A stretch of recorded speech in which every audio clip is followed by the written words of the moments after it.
बिस्मिल्लाहिर्रहमानिर्रहीम। अस्सलाम वालेकुम students, I hope you people are all right. और आज हम पढ़ने जा रहे हैं जी about the difference between forward and reverse reaction. एक छोटा सा टेबल है आपकी बुक पे। और दूसरी चीज़ है जी macroscopic properties of dynamic equilibrium. Dynamic equilibrium का डिटेल, इसकी डायनामिक इक्विलिब्रियम की डिटेल, इसका ग्राफ और इसके एग्जांपल जो है वो हम पिछले लेक्चर में डिस्कस कर चुके हैं। और अभी हम जो है इसकी मैक्रोस्कोपिक प्रॉपर्टीज़, यानी वो प्रॉपर्टीज़ एक होती है माइक्रोस्कोपिक प्रॉपर्टीज़, एक होती है मैक्रोस्कोपिक। माइक्रोस्कोपिक जो हम विजुअली ऑब्जर्व नहीं कर सकते, ठीक है, देखने से हमें नहीं पता चल सकते चाहिए इसमें माइक्रोस्कोपिक प्रॉपर्टीज़ है। ठीक, फॉर एग्जांपल अगर बैक्टीरिया है तो उसमें सेल वॉल है और उसकी सेल वॉल किस तरह की है, ये उसकी माइक्रोस्कोपिक प्रॉपर्टीज़ है, ये हमें नज़र नहीं आ सकती। ठीक, डायनामिक इक्विलिब्रियम की अगर हम बात करें तो इसमें अगर हम देखें तो मॉलिक्यूलर लेवल पर क्या चेंजेस आ रहे हैं वो हमें माइक्रोस्कोपिकली पता चल सकते हैं, हम आंख से यानी विजुअली नहीं देख सकते। ठीक है, तो हम वो प्रॉपर्टीज़ डिस्कस करेंगे जो हम विजुअली ऑब्जर्व कर सकते हैं। अच्छा जी, before moving to our topic, who did you notice more? किस चीज़ को आपने ज़्यादा ऑब्जर्व किया है? The different one. Yes, the different one. तो बेटा जी, इन दिनों में आप लोगों ने किस तरह से डिफरेंट स्टैंड करना है बाकियों से साथ साथ पढ़ के। एक ही बात मैं कहती होती हूँ कि अगर रोज़ का काम जो है वो रोज़ किया जाए तो मसला ही कोई नहीं है लाइफ में। ठीक है, इन योर लाइफ स्टडी के लिहाज से, ठीक है, तो रोज़ का काम रोज़ करें, वरना एंड पे बहुत ज़्यादा बर्डनाइज हो जाएंगे। और बर्डनाइज हो गए तो फिर एंड पे बेटा जी सिर्फ एक केमिस्ट्री नहीं होनी, 8 सब्जेक्ट होने हैं और उनके भी आगे से 10-10 चैप्टर्स, तो बहुत मुश्किल हो जाएगी एंड पे। इसलिए अब एक एक टॉपिक है, आधा पेज है, ये पूरा पेज है। अभी तो फ़िलहाल मैं थोड़ा थोड़ा ही पढ़ा रही हूँ आप लोगों को, तो साथ साथ पढ़ेंगे तो आप लोगों का ही फ़ायदा है, और अगर नहीं पढ़ेंगे तो बेटा जी आप लोगों का ही नुकसान है। ठीक है, so let's move to a topic. थोड़ा सा पीछे से रिवाइज करके आगे चलते हैं। अच्छा जी, रिएक्टेंट्स प्रोडक्ट्स में चेंज हो रहे हैं अगर तो हमारे पास सिंगल एरो है that is representing only the change of reactants into products. अगर सिर्फ रिएक्टेंट प्रोडक्ट में चेंज हो रहे हैं, प्रोडक्ट वापस रिएक्टेंट में नहीं आ रहे, तो वहाँ पर कौन सा रिएक्शन है? वहाँ पर इरिवर्सिबल रिएक्शन है। और अगर रिएक्टेंट्स प्रोडक्ट्स में चेंज हो रहे हैं और प्रोडक्ट्स वापस रिएक्टेंट्स में चेंज हो रहे हैं, यानी रिएक्शन आपका फॉरवर्ड भी जा रहा है, रिवर्स भी जा रहा है, तो वो रिवर्सिबल रिएक्शन होगा। तो रिवर्सिबल रिएक्शन में फर्दर 2 तरह के रिएक्शन होते हैं, एक फॉरवर्ड होता है, एक रिवर्स होता है, डिपेंडिंग अपॉन द डायरेक्शन। कि अगर प्रोडक्ट रिएक्टेंट में चेंज हो रहे हैं तो वो रिवर्स रिएक्शन होगा, अगर रिएक्टेंट्स प्रोडक्ट्स में चेंज हो रहे हैं तो वो फॉरवर्ड होगा। ठीक, तो उन्हीं का डिफरेंस चूँकि आज हमने देखना है, इसलिए मैंने कहा कि आपको थोड़ा सा पीछे से रिवाइज करवा दूँ। ओके जी, अगर आप लोगों को बाकी ये याद था जो हमने पढ़ा हुआ है previously, then great job. Okay जी, difference between the forward and reverse reaction, जो कि आपकी बुक पे एक टेबल है। फर्स्ट पॉइंट है जी आपका, जिस पे आपने हेडिंग कर लेनी है डेफिनेशन की। It is a reaction in which reactants react to form products. Forward reaction कौन सा होगा? जिसमें रिएक्टेंट ने रिएक्ट करना है और प्रोडक्ट्स बनाने हैं। ठीक है जी, और इसी तरह से रिवर्स रिएक्शन की क्या डेफिनेशन होगी? जिसमें प्रोडक्ट्स ने रिएक्ट करना है और रिएक्टेंट्स बनाने हैं। ठीक, सेकंड पॉइंट आपका जिस पे आपने डायरेक्शन की हेडिंग कर लेनी है। तो अगर आप फॉरवर्ड रिएक्शन की बात करें, that takes place from left to right. अगर हम इसकी इक्वेशन लिखते हैं तो इक्वेशन जो है फॉरवर्ड की आती है फ्रॉम लेफ्ट टू राइट और रिवर्स की फ्रॉम राइट टू लेफ्ट। ठीक है, यानी एक फॉरवर्ड हो गया, एक रिवर्स हो गया। अच्छा जी, नेक्स्ट आपके जो 2 पॉइंट्स हैं, थर्ड और फोर्थ पॉइंट, उस पर आपने हेडिंग कर लेनी है रेट ऑफ रिएक्शन की।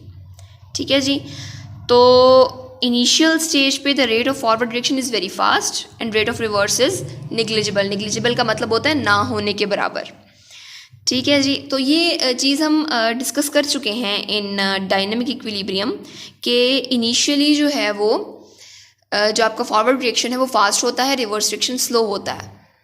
विद टाइम ग्रेजुअली इवेंचुअली जो आपका फॉरवर्ड रिएक्शन है वो स्लो होना शुरू हो जाता है और रिवर्स रिएक्शन फास्ट होना शुरू हो जाता है।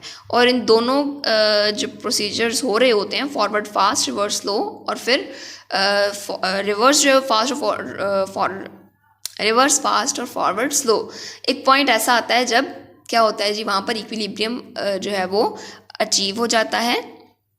इक्विलिब्रियम अचीव जब होगा तो दोनों के रेट क्या हो जाएंगे, बराबर हो जाएंगे।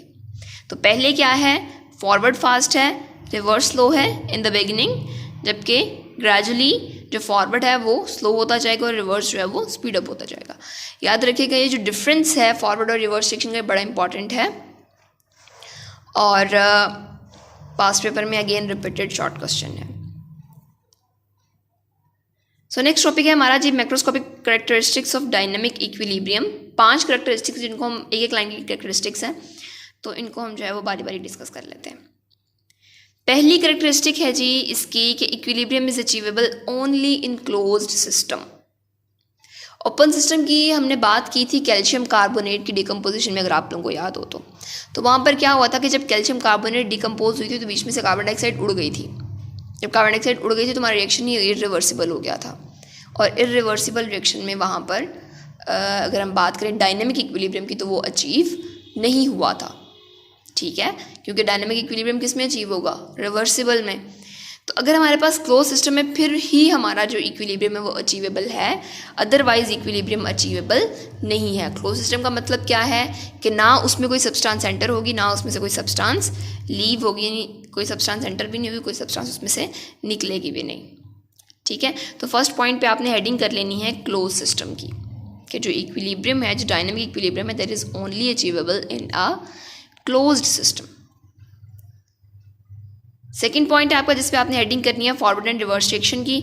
तो इसमें क्या होता है जी, चूंकि डायनेमिक इक्विलिब्रियम की बात करें, डायनेमिक इक्विलिब्रियम में रिवर्सिबल रिएक्शन में होना है, तो वहाँ पर क्या होगा कि रिएक्शन कभी भी स्टॉप नहीं होगा।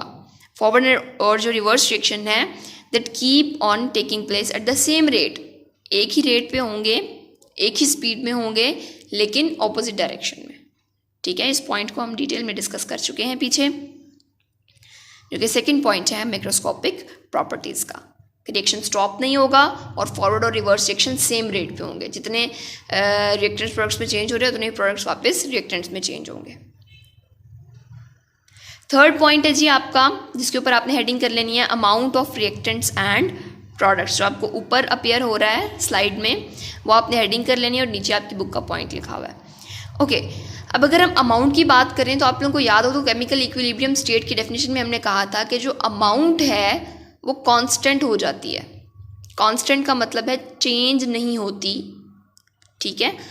तो इक्विलिब्रियम स्टेट में जो अमाउंट ऑफ रिएक्टेंट है और जो प्रोडक्ट है वो चेंज नहीं होती, वो क्या हो जाती है, कांस्टेंट हो जाती है, ठीक है। अगर रिएक्टेंट्स प्रोडक्ट्स में चेंज हो भी रहे हैं तो उसकी वजह से रिएक्टेंट्स को कम होना चाहिए, प्रोडक्ट्स को ज़्यादा होना चाहिए, लेकिन प्रोडक्ट्स वापस रिएक्टेंट में जब चेंज होते हैं तो फिर दोबारा वो कांस्टेंट हो जाता है, ठीक हो गया। अच्छा, even the physical properties like colour, density, it remain the same. जो फिजिकल प्रॉपर्टीज़ हैं लाइक कलर है, डेंसिटी है, वो भी क्या हो जाते हैं, सेम हो जाते हैं। जिस तरह से हमने हाइड्रोजन आयोडाइड की एग्जांपल पढ़ी थी तो वहाँ पर जो हमारे पास कलर की अगर हम बात करें तो क्या होना शुरू हो जाता है, फेड होना शुरू हो जाता है जब हमारे प्रोडक्ट्स बनते हैं, और जो पर्पल कलर है वो दोबारा रीअपियर होना शुरू हो जाता है जब रिएक्टेंट्स बनते हैं। तो जब इक्विलिब्रियम होगा तो तब ना तो पर्पल कलर फेड होगा ना पर्पल कलर अपीयर होगा, बल्कि कांस्टेंट सा लाइट पर्पल सा कलर आ जाएगा हमारे पास, जो रिप्रेजेंट करेगा कि हमारे रिएक्शन मिक्सचर में आयोडीन भी है और कलरलेस हाइड्रोजन आयोडाइड भी प्रेजेंट है। और उसके बाद फिर कलर चेंज नहीं होगा क्योंकि अब हमारे आयोडीन, हाइड्रोजन आयोडाइड और हाइड्रोजन की जो अमाउंट है वो क्या हो गई है, कांस्टेंट हो गई है। अब उसने चेंज नहीं होना, चूँकि अमाउंट चेंज नहीं होनी तो उनके कलर भी चेंज नहीं होंगे। नेक्स्ट पॉइंट है आपका, उसके ऊपर आपने हेडिंग कर लेनी है that is attainable from reactants और प्रोडक्ट्स, कि जो डायनेमिक इक्विलिब्रियम है वो रिएक्टेंट से भी स्टार्ट हो सकता है, प्रोडक्ट से भी स्टार्ट हो सकता है, ज़रूरी नहीं है कि रिएक्टेंट से ही स्टार्ट करेंगे। बिकॉज जब हमने कैल्शियम कार्बोनेट के एग्जाम्पल, मैं पीछे से आपको बार बार रेफरेंस इसलिए दे रही हूँ बिकॉज हमारा अभी वही 9.1 ही टॉपिक चल रहा है, तो ये पूरा टॉपिक रिलेटेड है।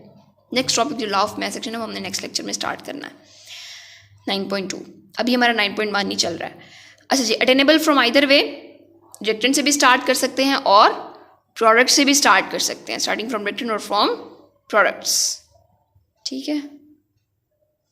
अच्छा, लास्ट पॉइंट है आपका जिसके ऊपर आपने हेडिंग कर लेनी है कि कैन बी डिस्टर्ब। डिस्टर्ब का मतलब ये है कि हम इसमें छेड़खानी कर सकते हैं, यानी इसमें कंडीशंस चेंज कर सकते हैं। कंसंट्रेशन की, हमारा रिएक्शन चल रहा था, उसमें इक्विलिब्रियम अचीव हो गया, हमने उसमें मज़ीद थोड़ी सी और आयोडीन डाल दी।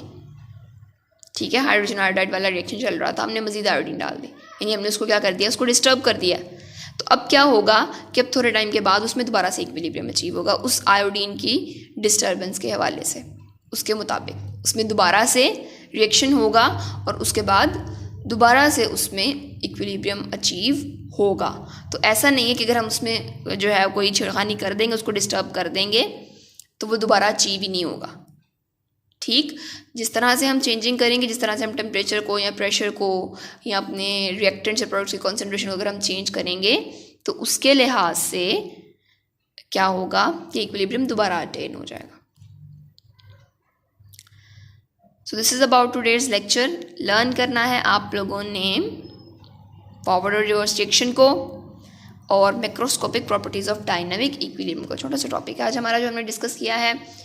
9.1 टॉपिक हमारा कंप्लीट हो गया है, तकरीबन हमने अपना चैप्टर हाफ पढ़ लिया है तकरीबन।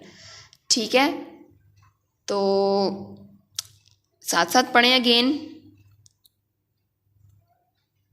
And thank you very much. Stay blessed, stay happy, stay home.